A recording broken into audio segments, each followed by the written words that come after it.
फिर से लेकर आ चुके हैं आप लोगों के लिए सुबह की सभी ताज़ा और बड़ी खबरें। एक एक कर आपको सारी खबरों की जानकारी देंगे आज देश दुनिया में क्या कुछ हो रहा है। दरअसल दोस्तों सबसे पहली जो बिग ब्रेकिंग न्यूज़ आ रही है, राहुल गांधी का केंद्र सरकार पर बड़ा हमला, बोले कानून से ऊपर नहीं है प्रधानमंत्री। जी हाँ, पेगासस वाले मामले के चलते ही, जी हाँ, आपको बता दोस्तों कर्नाटक की सरकार गिराई गई है। राहुल गांधी ने बड़ा हमला बोल दिया, इसके बारे में आपको विस्तार से बताएंगे। वहीं पर दोस्तों अगली बिग ब्रेकिंग में हम आपको बताएंगे दोस्तों, किसान नेता राकेश टिकैत बोले किसानों पर आरोप लगाकर किसानों को बदनाम करना चाहती है बीजेपी की सरकार। जी हां, सत्ता में नहीं आने देंगे, इसके बारे में भी आपको विस्तार से बताएंगे। वहीं पर दोस्तों आपको बता दें दोस्तों, अखिलेश यादव के शक्ति प्रदर्शन में जमकर उमड़ी भीड़, भाजपाइयों के उड़ गए तोते, इसके बारे में भी आपको विस्तार से बताएंगे।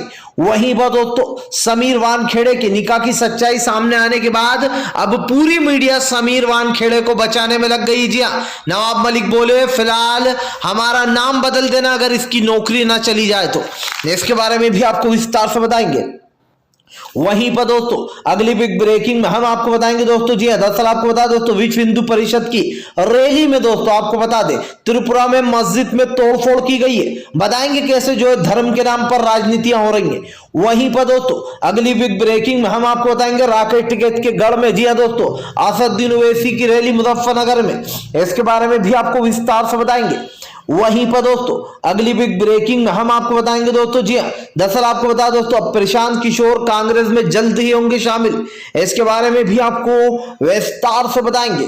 वहीं पर दोस्तों अगली बिग ब्रेकिंग में हम आपको बताएंगे दोस्तों नीतीश की सभा में दोस्तों भयंकर विरोध। जी हां, नीतीश के सामने बेरोजगारों ने लगाए नारे, बोले फिलहाल रोजगार दो नीतीश, रोजगार दो, तो नीतीश भड़क गए, इसके बारे में भी आपको विस्तार से बताएंगे। वहीं पर दोस्तों शाहरुख खान के बेटे आर्यन खान को आज भी नहीं मिल पाई बेल। जी हां, दरअसल दोस्तों ये मुद्दा लगातार बढ़ता चला जा रहा है, साफ दिखाई दे रहा है किस तरीके से शाहरुख खान को परेशान करने के लिए दोस्तों इस मुद्दे को इतना बड़ा बनाया जा रहा है कि मानो दोस्तों वो 4 बच्चे ना हो बल्कि दोस्तों कोई आतंकवादी हो, जी आज के युवा ना हो, इसके बारे में भी आपको बताएंगे। वहीं पर दोस्तों अगली बिग ब्रेकिंग में हम आपको बताएंगे दोस्तों पेगासस वाले मामले पर सुप्रीम कोर्ट की 2 टूक। जी हां, बोले फिलहाल जासूसी की का जो है यहां पर तफ्तीश होकर रहेगी कि किसने जासूसी कराई है, इसके लिए कमेटी बनकर रहेगी, इसके बारे में भी आपको विस्तार से बताएंगे। सुप्रीम कोर्ट ने भाजपा को झटका दिया है। वहीं पर दोस्तों अगली बिग ब्रेकिंग में हम आपको बताएंगे दोस्तों, जी हां, लालू प्रसाद यादव बोले हम तुम्हें क्यों मारेंगे, तुम खुद ही मर जाओगे नीतीश, इसके बारे में भी आपको विस्तार से बताएंगे। वहीं पर दोस्तों चिराग पासवान का नीतीश के ऊपर बड़ा हमला, बोले फिलहाल पहला मुख्यमंत्री देखा है जो कह रहा है कि गोली चलाओ। जी हां, इसके बारे में भी आपको विस्तार से बताएंगे। वहीं पर दोस्तों अगली बिग ब्रेकिंग में हम आपको बताएंगे दोस्तों, जी हां, दरअसल आपको बता दें कि तेजस्वी यादव का नीतीश पर बड़ा हमला, बोले फिलहाल शर्मीले सीएम है। जी हां नीतीश, तो भड़क गई जेडीयू, इसके बारे में भी आपको विस्तार से बताएंगे। तो सारी खबरें दोस्तों एक एक कर देंगे। फिलहाल चलिए बढ़ते हैं सबसे पहली और सबसे बड़ी खबर की ओर। दरअसल दोस्तों आपको बता दें राहुल गांधी का केंद्र सरकार के ऊपर बड़ा हमला, बोले कानून से ऊपर कोई शख्स नहीं, भले ही वो पीएम हो या गृह मंत्री हो। दरअसल दोस्तों एक बार फिर से पेगासस वाले मामले पर राहुल गांधी ने केंद्र सरकार को घेर लिया। राहुल गांधी ने दोस्तों पेगासस वाले मामले पर सरकार से पूछा है कि फिलहाल पेगासस का ऑर्डर किसने दिया था, गृह मंत्री अमित शाह ने या फिर प्रधानमंत्री नरेंद्र मोदी ने। हमारे सवाल का जवाब दे। राहुल गांधी ने कहा कि इन सवालों के जवाब मिलना बहुत ही ज्यादा जरूरी है। प्रधानमंत्री नरेंद्र मोदी ने लोगों की जासूसी कराई है, वो हर एक के फोन में घुसकर बैठे थे और लोगों को पता भी नहीं चला। राहुल गांधी ने कहा कि कर्नाटक की जो सरकार गिराई गई है कांग्रेस की, वो पेगासस वाले मामले की जासूसी कर ही गिराई गई है। दरअसल दोस्तों भाजपा ने जगह जगह कांग्रेस की सरकार गिराई है। साफ दिखाई दे रहा था दोस्तों कि हर जगह कांग्रेस की सरकार है और दोस्तों धीरे धीरे कर बीजेपी ने कांग्रेस की ये कह सकते हैं दोस्तों कि एक जो पहचान है उसको धुलमिल करने की कोशिश की है और राहुल गांधी को बदनाम करने की कोशिश की है। राहुल गांधी ने कहा कि प्रधानमंत्री ने जानबूझकर पहले पेगासस से लोगों की जासूसी कराई, लोगों के फोन में वो सॉफ्टवेयर जो यहाँ पर मैसेज के जरिए दोस्तों उसमें इंस्टॉल किया गया, उसके बाद कर्नाटक की सरकार गिराई गई पैसों के बल पर। दोस्तों सरकार कर्नाटक की गिर गई कांग्रेस की, उसके बाद बीजेपी ने वहां पर अपनी सरकार बना ली थी। सबसे बड़ा सवाल दोस्तों कि भाजपा ने ये चीजें एक जगह नहीं कई जगह की है। कर्नाटक में दोस्तों भाजपा की कांग्रेस की सरकार थी, वहां पर गिराकर भाजपा ने अपनी सरकार बना ली। मध्य प्रदेश में दोस्तों कांग्रेस की सरकार थी, यहां पर भी दोस्तों इन पिन पौने तीन करके बीजेपी ने अपनी सरकार बना ली। इसी के साथ साथ दोस्तों आपको याद होगा गोवा में भी कांग्रेस की सरकार थी, वहां पर भी खरीद फरोख्त हुई और जो दोस्तों वहां पर भी कांग्रेस की सरकार गिराकर अपनी सरकार बना ली गई। दोस्तों कोशिश तो राजस्थान की भी की गई थी, लेकिन राजस्थान में गहलोत से पंगा भारी पड़ गया था भाजपा को। फिलहाल खैर चलिए हम बढ़ते हैं दोस्तों एक अगली ब्रेकिंग की तरफ। बता दोस्तों अगली जो बड़ी खबर निकल कर आ रही, किसान नेता राकेश टिकैत भड़के मोदी सरकार के ऊपर, बोले किसानों को बदनाम करना ही सरकार का काम है। जी हाँ, दरअसल दोस्तों किसान नेता राकेश टिकैत का कहना है कि हम लगातार 11 महीनों से प्रदर्शन कर रहे हैं, किसान इस आंदोलन को लेकर लगातार आगे बढ़ता चला जा रहा है। राकेश टिकैत ने कहा कि यह आंदोलन नहीं, ये किसान का दर्द है, जो किसान 11 महीनों से यहां पर बैठा हुआ। किसान नेता राकेश टिकैत ने बताया कि कैसे बिहार का जो किसान है वो पूरी तरीके से खत्म हो गया। बिहार में एमएसपी खत्म किए हुए दोस्तों काफी समय हो गया था, जिसके बाद वहां का छोटा किसान दोस्तों अब पंजाब में जाकर नौकरियां कर रहा है। साफ दिखाई देता है दोस्तों कि हमारे देश की सरकार जाते जाते 2024 से पहले पूरे देश का वंटाढाल कर देना चाहती। इसीलिए दोस्तों किसानों के सामने किसी भी हालत में झुकना नहीं चाहती, क्योंकि ये सरकार दोस्तों अब एक चीज अच्छे से जान चुकी है कि 2024 में इनकी विदाई होने वाली है।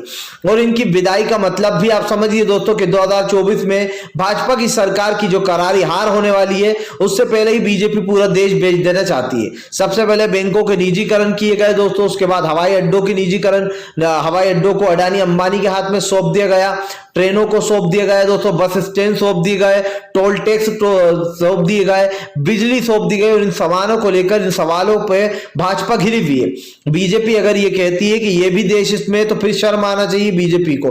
दोस्तों आप समझिए राकेश टिकैत की बात में दम है कि बीजेपी सिर्फ किसानों को बदनाम करना चाहती है।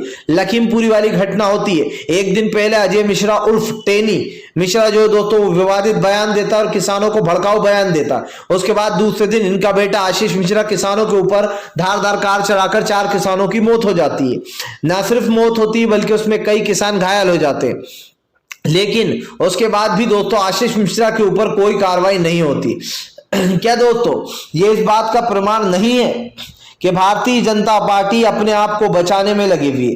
बीजेपी ये बताना चाहती है दोस्तों इस देश में जिस तरीके की चीजें इस वक्त चल रही है, उसको देखकर ऑब्वियसली आप ये अनुमान कहीं ना कहीं लगा लोगे कि फिलहाल सरकार जिस तरीके से कर रही है, इसके सवाल उठना बहुत ज्यादा जरूरी है। बीजेपी अगर ये कहती है दोस्तों कि उसने देश में काफी विकास किया है, तो फिर शर्म आना चाहिए। जो कांग्रेस ने चीजें बनाई थी दोस्तों, जो इतने सालों में कांग्रेस ने, वो भी भारतीय जनता पार्टी ने बेचकर अडानी और अंबानी को दे डाली है। फिलहाल खैर चलिए हम बढ़ते हैं दोस्तों एक और अगली बिग ब्रेकिंग की तरफ। बता दोस्तों अगली जो बड़ी खबर निकल कर आ रही, सुप्रीम कोर्ट का मोदी सरकार को बड़ा झटका, बोले पेगासस जासूसी पर जांच तो होकर रहेगी। जी हाँ, इस जांच को होने से कोई नहीं रोक सकता। दरअसल दोस्तों आपको बता दें पेगासस वाले मामले को टालने की कोशिश कर रही है भाजपा जानबूझकर ऐसी याचिकाएं लगवा रही है जिससे कि पेगासस वाला मामला यहीं पर थम जाए।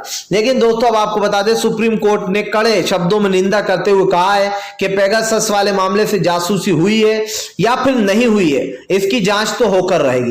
उसके बाद दोस्तों सरकार की मुश्किलें लगातार बढ़ गई हैं।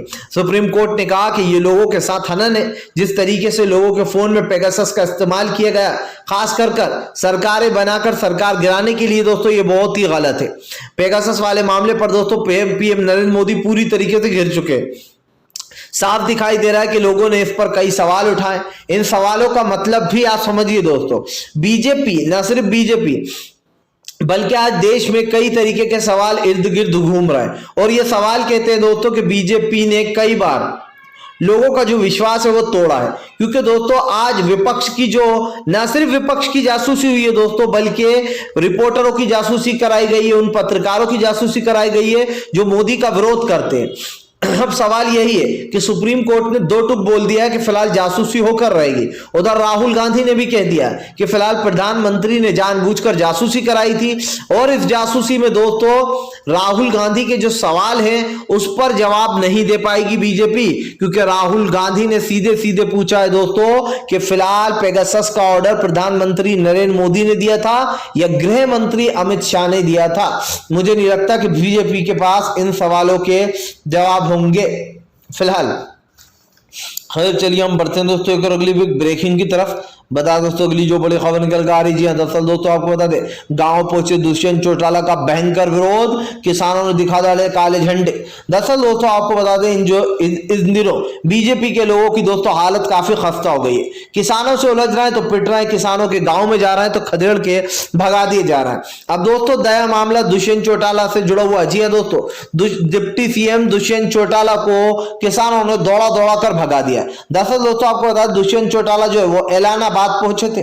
ऐलानाबाद में दोस्तों उपचुनाव की तैयारियां चल रही हैं, जिसके बाद दुष्यंत चौटाला को यह नहीं पता था कि ऐलानाबाद में पहुंचने के बाद दुष्यंत चौटाला का भयंकर विरोध किया जाएगा। जैसे ही दोस्तों दुष्यंत चौटाला ऐलानाबाद पहुंचे, उसके बाद दुष्यंत चौटाला का जमकर विरोध किया गया।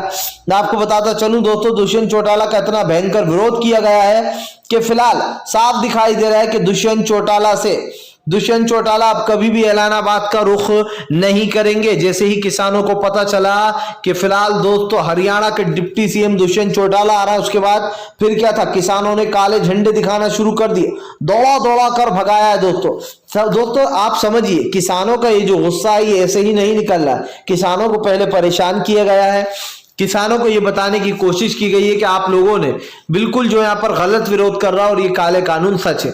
लेकिन किसानों ने भी जिस तरीके से दोस्तों मुंह तोड़ जवाब दिया है सरकार को, ये साफ दिखाई देता है कि सरकार की काली नीतियों का इस वक्त दोस्तों पूरी तरीके से विरोध कर रहा है हमारे देश का किसान। फिलहाल खैर चलिए हम बढ़ते हैं दोस्तों एक और अगली बिग ब्रेकिंग की तरफ। बता दोस्तों अगली जो बड़ी खबर निकल कर आ रही है, लालू प्रसाद यादव का दोस्तों आपको बता दें नीतीश के ऊपर बड़ा हमला। दरअसल दोस्तों लालू प्रसाद यादव की जनसभा में जमकर भीड़ उमड़ी, जिसके बाद दोस्तों लालू प्रसाद यादव ने नीतीश पर हमला बोल दिया। दरअसल दोस्तों नीतीश सरकार ने अभी हाल ही में एक विवादित बयान दिया था, जब उनसे पूछा गया कि लालू प्रसाद यादव बहुत जल्दी अपनी जनसभा करने जा रहे हैं, उसके बारे में दोस्तों लालू प्रसाद यादव के बारे में नीतीश ने कहा था कि वो क्या कर लेंगे, मेरा क्या बिगाड़ लेंगे, अगर कुछ कर सकते हैं तो गोली चलाएं, इसके अलावा तो वो कुछ कर नहीं पाएंगे हमारा। जिसके बाद दोस्तों आपको बता दें लालू प्रसाद यादव ने अपनी जनसभा में नीतीश के ऊपर हमला बोलते हुए कहा कि फिलहाल नीतीश एक बात समझ ले कि हम गोली नहीं चलाएंगे, वो तो खुद ही मर जाएंगे, हम काहे को गोली चलाएं। जी हाँ, दरअसल दोस्तों नीतीश की उस बात पर पलटवार करते हुए लालू प्रसाद यादव ने बखिया उखड़ दिए। लालू प्रसाद यादव का साफ कहना है कि फिलहाल हम क्यों गोली चलाएं, नीतीश खुद ही मर जाएंगे। जी हाँ, खुद ही ये सत्ता उनको ले डूबेगी। दरअसल दोस्तों आपको बता दें पलटू राम चचा ने बार बार पार्टियां बदली। पहले वो आरजेडी के साथ थे, सबसे पहले जब लालू प्रसाद यादव के नेतृत्व में ये पार्टी थी, तब लालू प्रसाद यादव ने सीएम का पद जो है वो नीतीश को दे दिया था। लेकिन उसके बावजूद भी दोस्तों नीतीश ने अलग हो गए आरजेडी से धोखा देकर, उन्होंने बीजेपी के साथ गठबंधन कर लिया। फिर से एक बार पलटू राम चचा पलटे और फिर से आरजेडी में आए, फिर पलटे और फिर दोस्तों बीजेपी में चले गए। इस तरीके से पलटू राम चचा का चलता रहा, जिसके बाद दोस्तों अब नीतीश को जमकर लालू प्रसाद यादव ने खदेड़ दिया है और साफ कह दिया है कि फिलहाल इन जैसे लोगों को सबक सिखाना में अच्छे से आता है। जी हाँ, इनको तो जनता ही सबक सिखा डालेगी। फिलहाल खैर चलिए हम बढ़ते हैं दोस्तों एक और अगली बिग ब्रेकिंग की तरफ। बता दोस्तों अगली जो बड़ी खबर निकल कर आ रही है, दरअसल दोस्तों आपको बता दें अब विश्व हिंदू परिषद की जो रैली थी दोस्तों उसमें जमकर मस्जिद पर हमला किया गया। दरअसल दोस्तों इन दिनों त्रिपुरा में ये कह सकते हैं दोस्तों कि आतंक फैलाया जा रहा है, लगातार हिंदू मुसलमान के नाम पर दोस्तों हिंसा फैलाई जा रही। और त्रिपुरा में दोस्तों जिस तरीके से हिंसा हो रही है दिल दहला देने वाली। आपको बता दोस्तों वहां के मुसलमानों को पीटा जा रहा है, न सिर्फ मुसलमानों को दोस्तों बल्कि मस्जिदों पर हमले किए जा रहे हैं त्रिपुरा की विश्व हिंदू सेना द्वारा। आपको बता दोस्तों विश्व हिंदू सेना की रैली थी, जिसके दौरान दोस्तों कुछ लोग मस्जिद में घुस गए और मस्जिद में घुसकर जमकर तोड़फोड़ किए। बता दोस्तों वहां के कई हालिया स्थान भी तोड़े गए। ये साफ दिखाई देता है दोस्तों कि त्रिपुरा में इस वक्त बीजेपी की सरकार है। जहां जहां बीजेपी की सरकार होती है दोस्तों आखिर वहीं पर इस तरीके का आतंक क्यों फैलता है, ये सवाल उठना चाहिए दोस्तों। आज जिस तरीके से भारतीय जनता पार्टी दोस्तों अपनी साख सत्ता बचाने में लगी है, वहीं दूसरी तरफ दोस्तों ममता बनर्जी ने भी कसम खा ली है कि वो बीजेपी का नामो निशान इस देश से मिटा देंगे। ना सिर्फ नामो निशान दोस्तों बल्कि ये इस देश में बहुत जरूरी है। पार्टी दोस्तों कोई सी भी आ जाए लेकिन हिंदू मुसलमान नहीं करना चाहिए। और मुझे यकीन है दोस्तों, मुझे यकीन है कि एक ना एक दिन ये होगा, चाहे कांग्रेस सत्ता में आए या ना आए दोस्तों, लेकिन ये तो तय है कि फिलहाल टीएमसी सत्ता में जरूर आएगी। और दोस्तों जब ममता बनर्जी देश की प्रधानमंत्री बनेंगी तो आप देखना एक अलग ही विकास आपको दिखाई देगा। जो प्रधानमंत्री के बड़े बड़े दावे थे वो तो फेल हो गए, लेकिन दोस्तों अब देश के जो हालात हैं उनको आप देख ही रहे हैं फिलहाल। खैर चलिए हम बढ़ते हैं दोस्तों एक और अगली बिग ब्रेकिंग की तरफ। बता दोस्तों अगली जो बड़ी खबर निकल कर आ रही है दोस्तों, शाहरुख खान के बेटे को आर्यन खान को नहीं मिल पाई बेल दोस्तों, अभी भी सुनवाई नहीं हो पाई है पूरी। दरअसल दोस्तों आपको बता दें कथित तौर पर आर्यन खान केस में जब से 2 अक्टूबर को आर्यन खान को गिरफ्तार किया गया था तब से ही दोस्तों ये मामला तुल पकड़े हुआ है। आर्यन खान की गिरफ्तारी के बाद दोस्तों ये मामला तुल पकड़ता चला गया, जिसके बाद दोस्तों समीर वानखेड़े ने आर्यन खान को फंसाने की पूरी कोशिश की। उसके बाद एक एक कर समीर वानखेड़े के खिलाफ जितने भी सबूत थे दोस्तों वो जुटते चले गए। अब दोस्तों आपको बता दें आर्यन खान वाले मामले में आज भी सुनवाई नहीं हो पाई, कल तक के लिए सुनवाई टाल दी गई है। साफ दिखाई दे रहा है दोस्तों जिस तरीके से बार बार सुनवाई टाली जा रही है और बार बार दोस्तों ये सब कुछ हो रहा है, इसको लेकर लोगों के मन में कई आशंकाएं और कई सवाल खड़े हो रहे हैं कि क्या शाहरुख खान के बेटे ने इतना बड़ा गुनाह कर दिया दोस्तों, इतना बड़ा जुर्म कर दिया, जबकि उसके पास ना ही कोई ड्रग्स निकली है दोस्तों, ना ही उसने ड्रग्स का सेवन किया है। उसके बाद भी दोस्तों शाहरुख खान के बेटे आर्यन खान को इतना लंबा जेल में ठूसा गया है। आर्यन खान के साथ 4 लोग और हैं दोस्तों, लेकिन सवाल यही उठता है कि उनके पास तो फिर भी 6 ग्राम ड्रग्स मिली, लेकिन आर्यन खान के पास तो दोस्तों एक ड्रग्स का कतरा तक नहीं मिला। सिर्फ उन चेट के आधार पर दोस्तों अभी तक आर्यन को रोका गया है, जिसमें के 5 साल पुरानी चेट बताई जा रही है। सोचिए दोस्तों अर्णव गोस्वामी की तो चेट ही मिल गई थी, वो भी हालिया चेट, उसके बाद भी अर्णव गोस्वामी के ऊपर कोई कार्रवाई नहीं हुई, लेकिन आर्यन खान की 5 साल पुरानी चेट जो कि किसी और ही विषय में है दोस्तों, उसको इससे जोड़ने की कोशिश कर रही है एनसीबी। समीर वानखेड़े का जब से नवाब मलिक ने दोस्तों जो है यहाँ पर उनका शादी का सर्टिफिकेट बताया, उसमें उनका मुस्लिम नाम साफ दिखाई दे रहा है दोस्तों कि अब समीर वानखेड़े अपने आप को बचाने की कोशिश कर रहे हैं।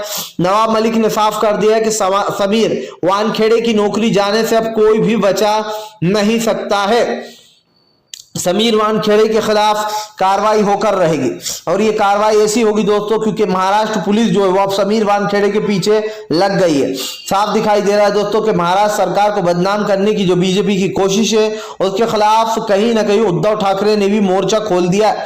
नवाब मलिक ने कहा कि ये एक फर्जी इंसान है जिसने 100 करोड़ का न सिर्फ घोटाला किया बल्कि इसने अपना शादी का सर्टिफिकेट भी मुस्लिम बनवाया था। उसके बाद दोस्तों अब ये झुठला रहा है कि मैंने तो हिंदू धर्म से शादी की है। साफ दिखाई दे रहा है दोस्तों कि किस तरीके से मुस्लिम धर्म से पहले शादी की गई है, उनका निकाह पढ़ाया गया है दोस्तों, और निकाह पढ़ाया है जिसने उसने ये साफ कर दिया कि फिलहाल समीर वानखेड़े झूठ बोल रहे हैं कि उनकी हिंदू धर्म से शादी हुई है और वो हिंदू थे। साफ है दोस्तों यहाँ पर एक बड़ा प्रोपेगेंडा चलाया जा रहा है शाहरुख खान के बेटे की, जिस तरीके से कार्रवाई बार बार टाली जा रही है। अब दोस्तों सवाल उठ रहे हैं, अब सवाल उठ रहे हैं। अब तक तो सुप्रीम कोर्ट दोस्तों सवालों के घेरे में नहीं था, लेकिन अब सुप्रीम कोर्ट भी सवालों के घेरे में आ रहा है, क्योंकि कल भी सुप्रीम कोर्ट ने दोस्तों टाल दी थी आर्यन खान की सुनवाई और आज भी टाल दी कि कल सुनवाई होगी। लेकिन अब सवाल यही है दोस्तों कि क्या आर्यन खान को बेल मिल पाएगी हाई कोर्ट से भी दोस्तों, या फिर हाई कोर्ट भी आर्यन खान की बेल पर दोस्तों कोई कड़ा रवैया लेगा, क्योंकि दोस्तों आर्यन खान को फंसाने की पूरी कोशिश हो रही है। सवाल यह है हम ऊपर वाले से और कानून के का जो लोगों का विश्वास है वो बना रहे, ऊपर वाले से यही रहेगा कि इंसाफ मिले आर्यन खान को हाई कोर्ट में। फिलहाल खैर चलिए हम बढ़ते हैं दोस्तों एक और अगली बिग ब्रेकिंग की तरफ। बता दोस्तों अगली जो बड़ी खबर निकल कर आ रही है, दरअसल दोस्तों आपको बता दें अखिलेश के शक्ति प्रदर्शन से डर गए भाजपाई जी दोस्तों, दुम दबाकर भाग निकले। दरअसल दोस्तों अखिलेश यादव ने अपना शक्ति प्रदर्शन दिखा दिया। अखिलेश यादव के साथ ओम प्रकाश राजभर भी दिखाई दिए। साफ दिखाई दे रहा है दोस्तों कि अखिलेश यादव के शक्ति प्रदर्शन के बाद से भारतीय जनता पार्टी में भगदड़ मच गई है दोस्तों। जिस तरीके से बीजेपी लगातार अपनी साख सत्ता छोड़कर भाग रही है, इससे यह तय हो जाता है कि योगी आदित्यनाथ को अपनी कुर्सी जाने का डर लग रहा है दोस्तों। यकीन मानिए अगर इस देश से धीरे धीरे कर बीजेपी का नामो निशान मिट गया ना दोस्तों, तो ये देश एक चैन की सांस लेगा और एक उन्नति की सांस लेगा, क्योंकि अब से हमारे देश में जो हिंदू मुसलमान फैलाया जा रहा है उसके अलावा हमें कुछ देखने को मिल नहीं रहा है। जिस तरीके से देश में नफरत फैलाई जा रही है दोस्तों, इस नफरत को खत्म करना ही होगा। देश में पढ़े लिखे लोगों की जरूरत है, ना कि हिंदू मुसलमान करने वाले अनपढ़ों की दोस्तों।